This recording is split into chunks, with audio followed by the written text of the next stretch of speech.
Imagine a calm afternoon when the news headlines suddenly start to spread like wildfire. For decades, Mick Jagger, the charismatic frontman of the Rolling Stones, kept quiet about Marianne Faithfull, the mysterious singer-actress and his former muse. However, today, he shocks the world by revealing a complex web of conflicts, scandals, and personal demons that plagued Faithfull's life. The romanticized image of Faithfull's life is shattered, exposing a life filled with turmoil, betrayal, and self-destruction. The fairy tale version of their narrative is most likely familiar to you. A young fan of Marianne was found during a Rolling Stones event. Behind the glossy magazine covers and carefree smiles, there was a relationship full of tension, jealousy, and emotional warfare. She was ethereal in the swinging heart of 1916's London, with delicate features, a haunting voice, and a magnetic charm that captivated everyone in the room. She became Jagger's muse, his lover, and the embodiment of the rebellious spirit of the time. Their romance soon devolved into a poisonous mixture of suffering and pleasure. In Marianne's world, Mick was enmeshed in rock and roll and excessive amounts of famed drugs. What appeared to be glitzy adventures were frequently driven by acrimonious disputes, power conflicts, and underlying fears. Their altercations weren't whispered behind closed doors, rather, they were legendary and explosive in public, putting both friends and outsiders in a state of shock. The British media were shaken by the historic 1967 narcotics bust at Keith Richards' Redlands house. This wasn't just a startling photo opportunity, it was the start of Marianne's downward spiral after the bust. The drugs weren't just recreational, they were a crutch, a way to numb the emotional debris that piled up from her tumultuous relationship with Jagger. Marianne was there, wrapped in nothing but a fur rug, becoming an unintentional symbol of the Stones' hedonistic lifestyle. Due to emotional neglect and heroin betrayal, their love story deteriorated. Their breakup wasn't a clean cut, it was messy, bitter, and driven by years of unresolved anger. The scars of their relationship lingered long after the final goodbye,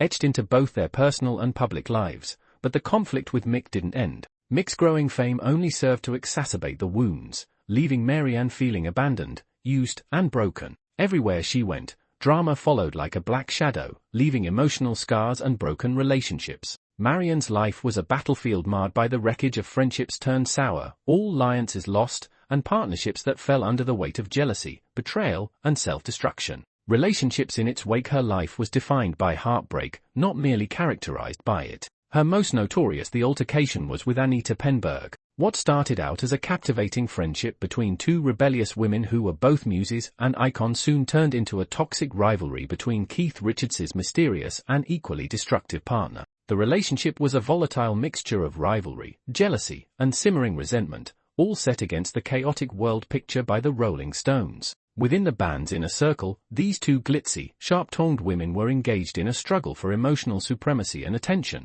Their friendship devolved into a drug-fueled power struggle that resulted in whispered accusations and paranoia. The air around them seemed charged, as if one wrong word could set off an explosion, and frequently it did. Their confrontations weren't private disputes behind closed doors, but rather public displays brimming with venom and resentment. Every interaction was laced with tension, and every look was a silent war cry. Parties ended in yelling contests driven by a concoction of drugs, drink, and resentment. Marianne was viewed by Anita, who was extremely protective of her domain within the Stones circle, as a threat and a mirror of her own fears. However, Marianne's relationship problems didn't end with Anita or the Rolling Stones' chaotic entourage. She also struggled with her mother and other members of her own family. Marianne resented Anita's control over the band and her easy ability to command attention. Their rivalry was like a slow-burning fire that occasionally erupted into full-blown infernos that left everyone around them scorched. Imagine the tension between a free-spirited, defiant daughter rejecting the polished, controlled world her mother cherished and Eva von Sewer massacre, a strict Austrian baroness whose cold,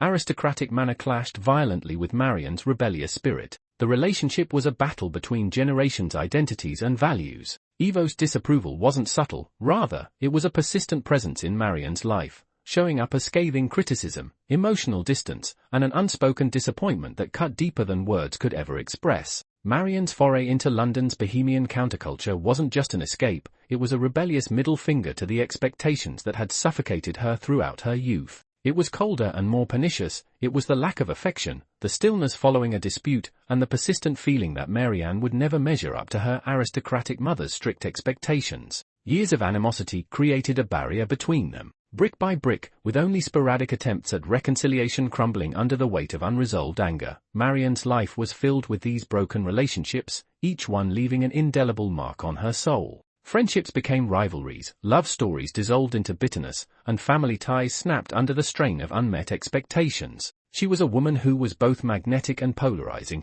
able to draw people in with her charm only to push them away. With the chaos that inevitably followed, she left a trail of broken hearts, bitter enemies, and the question of whether Marianne Faithfull was destined to destroy every connection she ever made or if she was simply a product of the turbulent world that built her. Marianne Faithfull's personal life was characterized by a relentless decline into darkness rather than only sporadic hardships. Imagine a woman who once appeared on the covers of Vogue, her face a representation of ethereal beauty, each chapter of her tragedy more terrible than the last. Once the darling of London's elite, her beauty and rebellious charm have been diminished to a shell of who she once was. She now finds herself homeless on the icy, merciless streets of Soho, her spirit broken, her beauty fading, and she is clinging desperately to survival amid the echoes of her past. Not only was it a terrible incident, but fame losing custody of her son Nicholas was the final straw that sent her to ruin. Picture her wandering the city's dimly lit alleys, clutching the remnants of her once glamorous life haunted by the cries of the child she could no longer hold, and the courts deemed her unfit not because of a single mistake but because of a life that had spiraled so out of control that even those closest to her couldn't deny the destruction.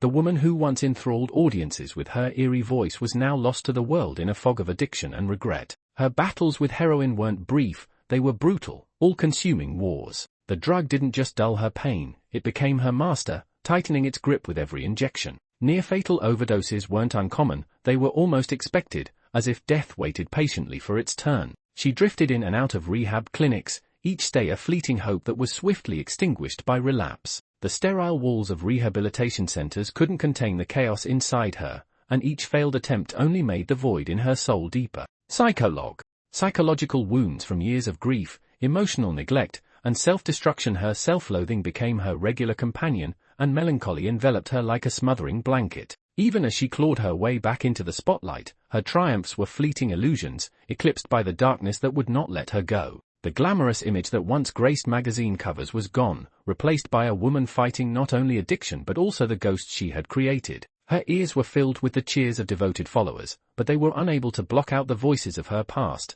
reminding her of all of her mistakes, heartaches, and regrets. Her life was a paradox of glamour, tragedy, beauty, and brokenness, and despite all of that, Marianne Faithfull remained a haunting figure. Her accomplishments, while impressive, were tainted by the shadows of her struggles. Each song she sang carried the weight of her pain, each lyric a fragile testament to a woman who had seen too much, lost too much, and been hurt too deeply. Despite the upheaval, the narrative of Marianne Faithfull is not only one of destruction but also one of survival, with her legacy entwined with both her art and her agony. Her song was a confession as she used her raw, smoky voice to convey the weight of every heartache and betrayal. MC Jagger's shocking revelations pulled back the final curtain, revealing a woman whose life was as tragic as it was iconic. Behind the glamour, she was a storm, a force of nature that left destruction and inspiration in equal measure. Today, as the world absorbs mixed, damning words, it is a catharsis and a testament to the woman beneath the scandals. Marianne's complicated and contentious legacy more than ever, her story serves as a reminder that legends are created in the furnace of battle, chiseled out of hardship, and preserved by the wounds they leave behind.